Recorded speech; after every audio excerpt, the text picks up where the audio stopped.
I think first and foremost is that it's so rewarding to be a teacher in our classrooms because the kids are fantastic. I've taught in lots of different districts and schools, and the one common factor is that the kids truly, truly are wonderful. They're not what makes our job so difficult.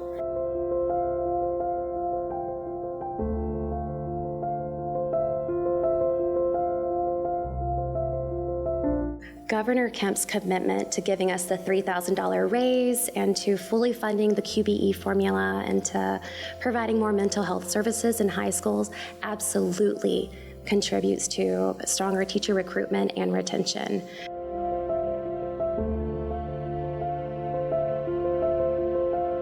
And so there's so many great things going on in Georgia right now with teachers, but there are so many things that we need to pay attention to and look for, especially in our low-income areas.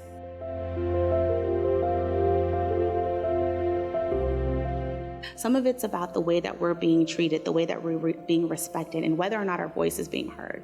And I think that's why these type of situations where we're able to sit inside of a room, when we're able to talk to state leaders and Governor Kemp and tell him what's happening, I think it helps to bridge the gap between teachers and educators. When I'm having conversations with my fellow teachers in our classrooms, the same thing comes up every time. Do they hear us? Do they know what's happening in our classrooms? Do they understand that we're struggling with this and we're struggling with that? But I do think these types of conversations help to bridge that gap between us so that way we can work together in order to address the needs of our students here in Georgia.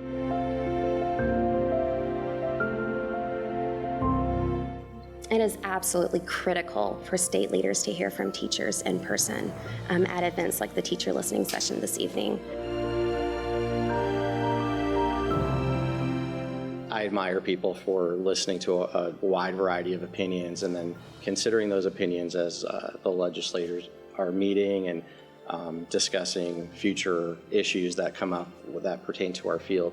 I think our teachers are often the last ones asked about their opinions.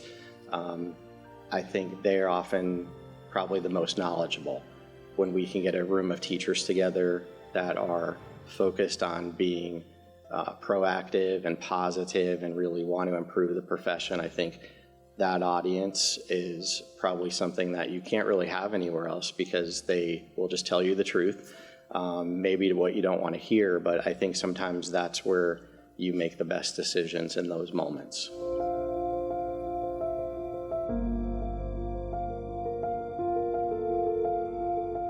What I most want our governor to know is that we don't just need people in the room, we need passionate people who are going to be in the room, speaking for our children and calling into their lives. Georgians are telling us they have a higher expectation for our state's public education system. They want a system that prioritizes opportunities and access, a system that is accountable for the results it produces, but does not prioritize student testing over student learning. As we work toward that goal, the most important players are not at the state level. Our teachers are doing the hard, daily work of moving our public education system forward. We need their feedback as we make decisions that affect our state's public schools. I'm grateful we have a governor who cares about education and takes the time to get feedback from the experts in the field. And I appreciate every teacher who shared their experiences with us at our teacher listening sessions across the state. I commit to you that we've heard your feedback and will continue to pursue policies that give you the time and the autonomy to build relationships with your students and expand the opportunities available to them. Thank you for your work each day on behalf of Georgia's children.